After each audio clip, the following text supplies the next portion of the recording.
the far horizons of the unknown come transcribed tales of new dimensions in time and space. These are stories of the future, adventures in which you'll live in 1,000,000 could-be years on 1,000 maybe worlds. The National Broadcasting Company, in cooperation with Street and Smith, publishers of astounding science fiction, presents X minus 1.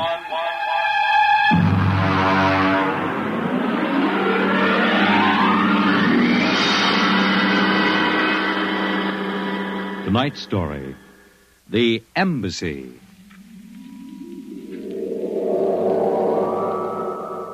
Out of the infinitude of stars and planets in the solar system and other systems in the universe, it is almost mathematically certain that other forms of life exist on other worlds.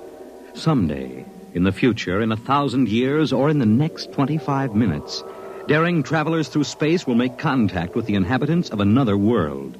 But the question is, will we contact them first, or will they contact us? A private detective agency in downtown New York. Mr. Graffius, Mr. Broderick will see you. Well, what can I do for you? My name is Graffius of Springfield. I would like your assistance in helping me locate a Martian embassy. Would you say that again very slowly? I came to New York to locate the Martian embassy. I assume you were joking. On the contrary, I am completely serious. As it happens, I am interested only in Martians at the moment. I see. Okay, shoot. Well, it occurred to me in the course of my studies that we, Earth people, cannot possibly be the only intelligent form of life in the universe. Since Mars is older geologically, and since it is also an atmospheric planet, its evolutionary history could easily be similar to ours. Do you follow me? Well, so far I can't say no. If this is true, then they must have been watching us, observing us for hundreds, possibly thousands of years. They also know we are a militaristic, warlike race. We might conceivably set out to conquer and occupy Mars someday. In which case they would try to get the jump on us. Precisely, Mr. Broderick. Now, if you were planning to attack an unknown nation, what would be your first move, Mr. Broderick? Well, intelligence. Find out what the odds are. Oh, you have a very logical mind, sir. You would send agents to scout the nerve centers of earthly civilization and advancement. Not Kansas City or Equatorial Africa, my dear sir, but here, in New York, the most technically advanced spot on the earth. And you want me to help you prove this theory of yours? Precisely. The expense doesn't interest me. Well, now, this may take a long, long time, Mr. Graffius. After all, nobody has ever seen the Martian. I assure you they will be very ordinary-appearing people. Mm-hmm. Very likely they live together in downtown New York. Most certainly they live in a private house with no servants to pry in their affairs. Oh, some ordinary people who live in a private house in downtown New York.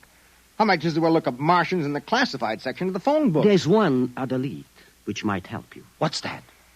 They would be almost certain to subscribe to every conceivable type of newspaper, scientific journal, and foreign language publication. Now, that might be something. Okay, Mr. Graffius, it's a deal. Excellent. I shall contact you tomorrow.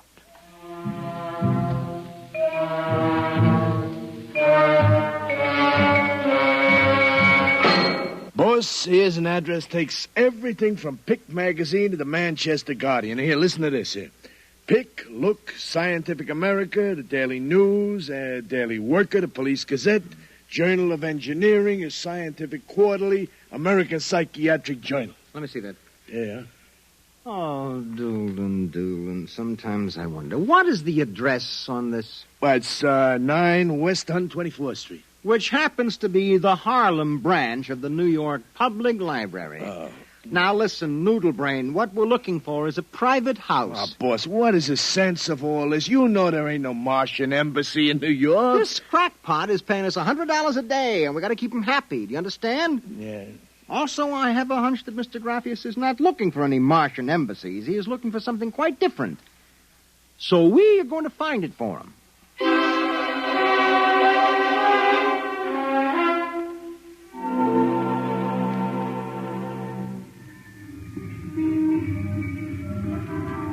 Which house is it, Doolin? It's right down there, number 108. Nobody comes out, nobody goes in. I asked around. You haven't been blabbing around the neighborhood that we're looking for the Martian embassy, have you? Boss, I'm stupid, but I ain't that stupid. Who'd you talk to? I struck up what you might call a casual acquaintanceship with those two girls standing with the baby carriages up the street. That cute one is real cute. Look, Doolin, don't try to do anything intelligent, all right? Just keep walking up and down, see? Check. I'm going back to the office to meet Graffia. I'll see you later, boss.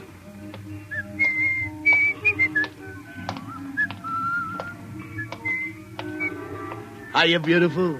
Hiya, Flatfoot. Name is Doolin, honey. Iron Man Doolin. Your line is getting rusty, Iron Man. So help me, honey. If I'm feeding you a line, may the heavens open up and strike me dead. Hey, what's that? Look out!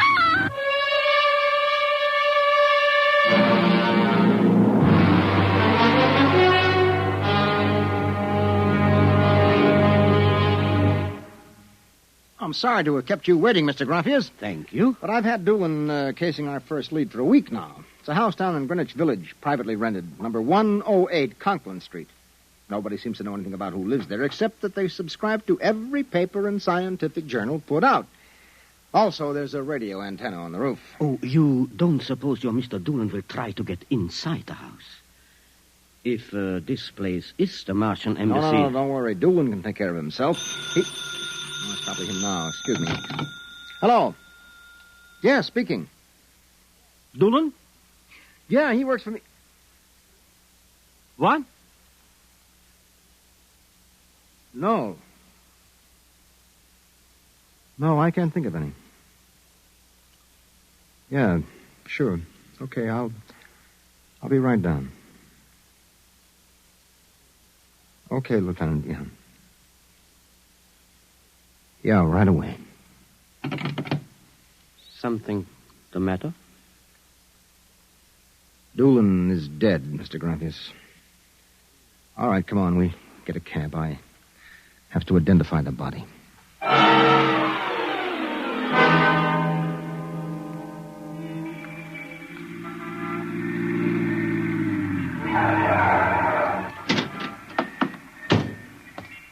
Lieutenant, I'm Broderick. There's your boy, Broderick. Anybody see it? A maid pushing a baby carriage. We can't seem to get any sense out of her. You mind if I talk to her? Hanson, this guy wants to ask the girl a few questions. Please. I told you what I saw.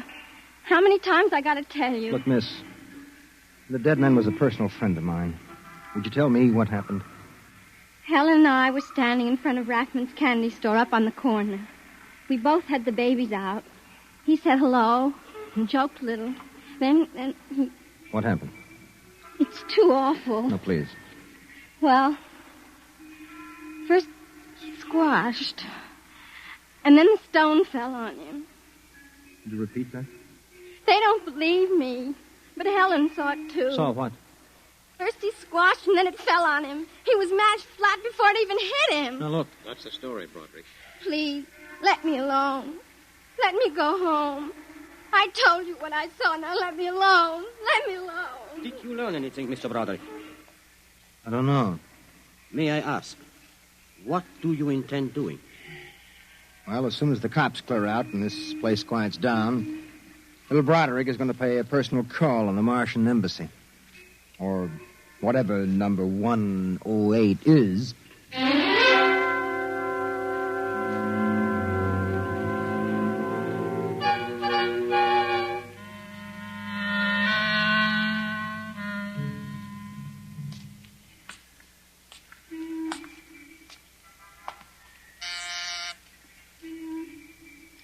Whatever you are, open that door.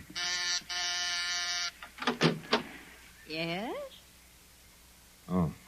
Well, young man. Oh, excuse me, ma'am. Is the lady of the house at home? I'm the lady of the house. Oh, well, my name is Broderick. I represent the Manhattan Child Adoption Center. We're soliciting funds and clothing for stranded and unadopted children. I Won't wondered you if... come inside? Well, we don't. Usually Oh, we... nonsense. I'm old enough to be your grandmother. Besides, my son Lauren is working at home. Your son? Oh, he's a bibliographer. He writes summaries of articles and books from scientific journals and publications for libraries and universities. Oh, I see. Sit down, Mr. Broderick. Let me pour you a cup of tea. Oh, thank you. Well, you know, I'm not much of a tea drinker, but seems to have a strange taste. Oh, it's my own recipe. Uh-huh. Well, I think that I'd better be running along but now. You haven't finished your tea, Mr. Broderick. No, really. I feel a little funny. I'll call Lauren. No. It's all right, I'm leaving. I just feel kind of dizzy. Well, I'm sure Lauren would like to hear about the adoption center. I'll call him. No, don't No, bother. but I must. Besides, you aren't well. Tea. Lauren! I've got to get out. Lauren! Lauren, hurry! Look out. You get out of my way. No. You must stay. Yes, Mother. You drugged my tea. You let go of my arm. Lauren! Let go. No! Oh! I've got to get out. The front door. Open. What happened? The other one, that Broderick, he was here. I drugged his tea. He got away? He was suspicious. Fool! Idiot! Go after him. Risk another murder on our doorstep. Are you insane? But he suspects. Well, we'll have to take our chances. We'll have to think of some other way. If he goes to the authorities... Oh, they'll laugh at him. How did they find out? I don't know how. But I'm certain someone else sent them. Who? I don't know. I'm afraid to let myself think. It might be. It just might be them.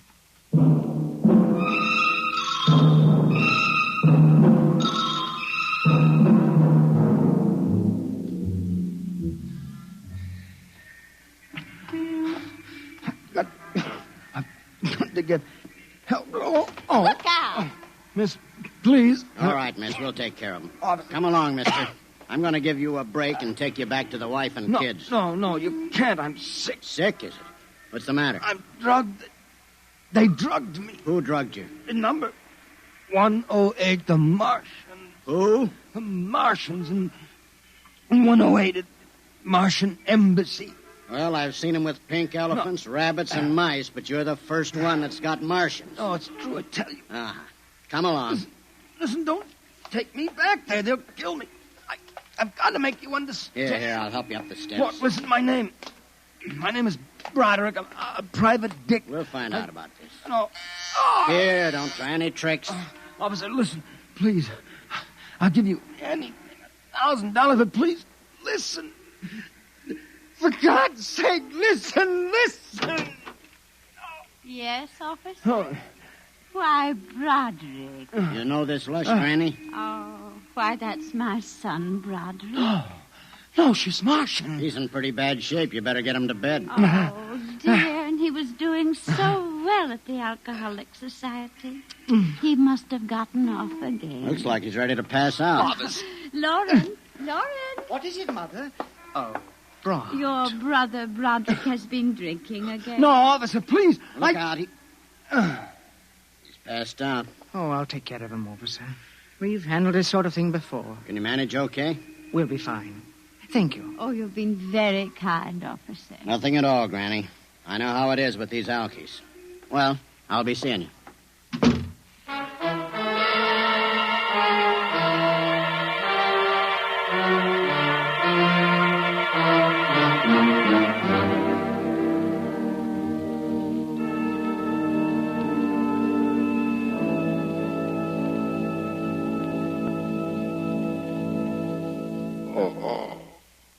Martian Embassy. Martian. Oh, my head. Our Mr. Broderick is regaining consciousness, Mother. What happened? I can't get up.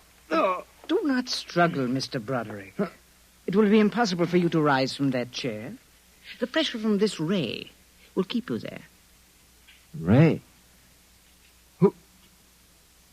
You've already guessed, Mr. Broderick. You mean this really is the... The Martian Embassy? Yes.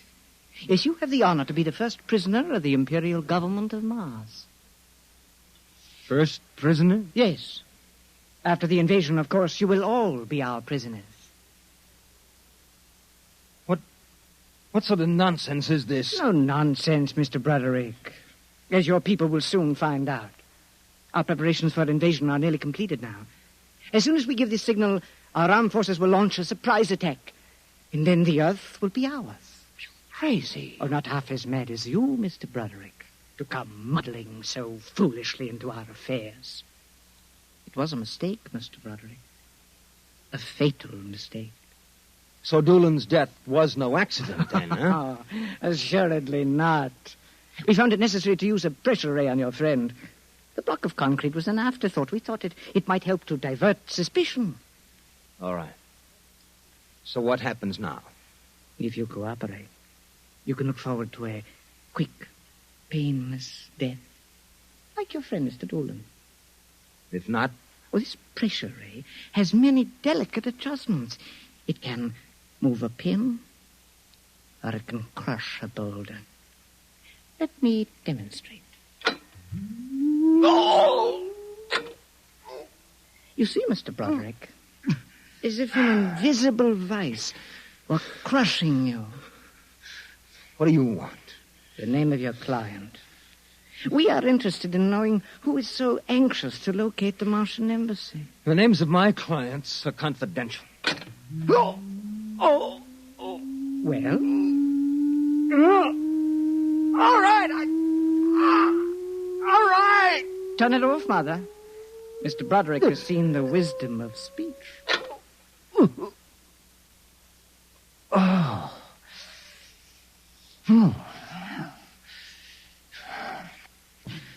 His name is Graphius. Graphius? Yes. An unusual name for an Earthman. Describe him. Well, I don't think I really can. Describe him.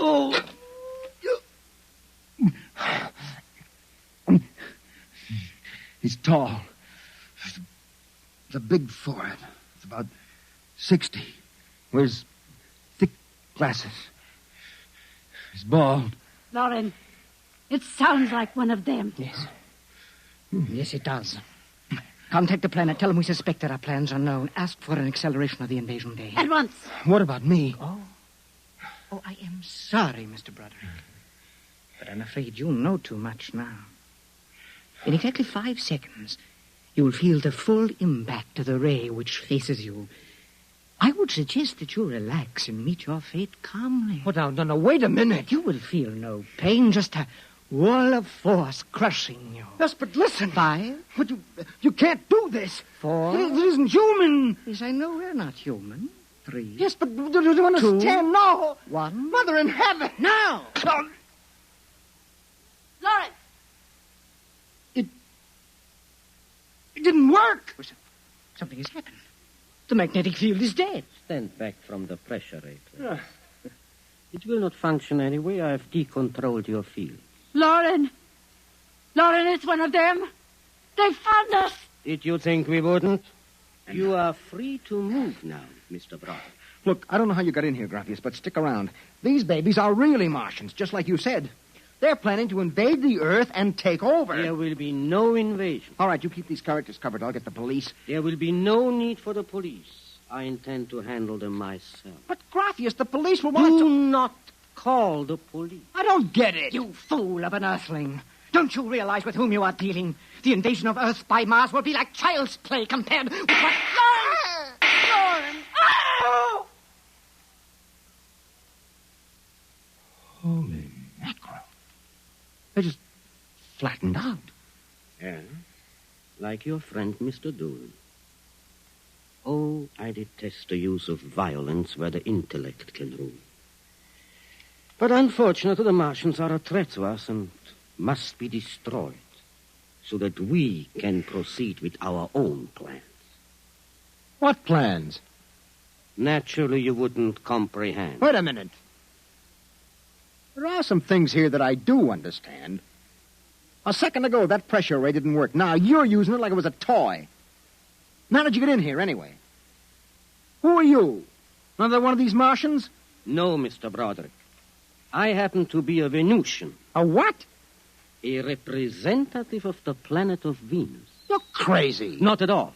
Martian invasion would be like child's play compared to ours. The Martians would simply have conquered and enslaved your people. We Venusians intend to exterminate you completely. Then I suppose that you were going to start by knocking me off. On Now, the contrary, you are free to leave any time you please. Leave? Yes? Are you kidding? I know your plans, the invasion. I could go... Tell the police? Go ahead. Huh? Why don't you try it, Broderick? Because the minute I turn my back, you're going to let me have it. Suppose you try it and see. I have no interest in stopping you. Go ahead. Run to the police. Tell them anything you like. All right, Buster, you asked for this.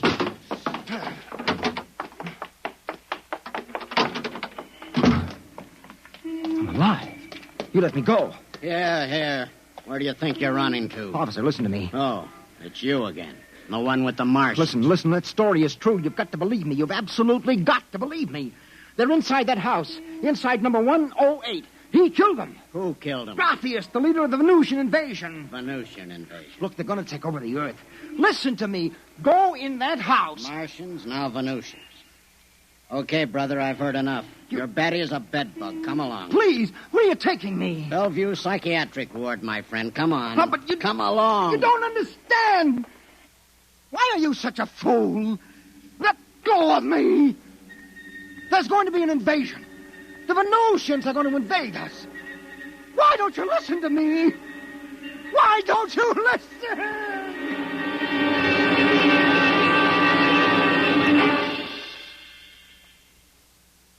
You have just heard X-1, presented by the National Broadcasting Company in cooperation with Street and Smith, publishers of astounding science fiction. Tonight, by transcription, X-1 has brought you The Embassy by Donald A. Wollheim, adapted for radio by George Lefferts. Featured in the cast were John Larkin, Theo Getz, Bill Zuckert, Audrey Blum, Virginia Payne, Clark Gordon, Jack Orison, and Reese Taylor. Your announcer, Fred Collins. X-1 was directed by Dan Sutter and is an NBC Radio Network production.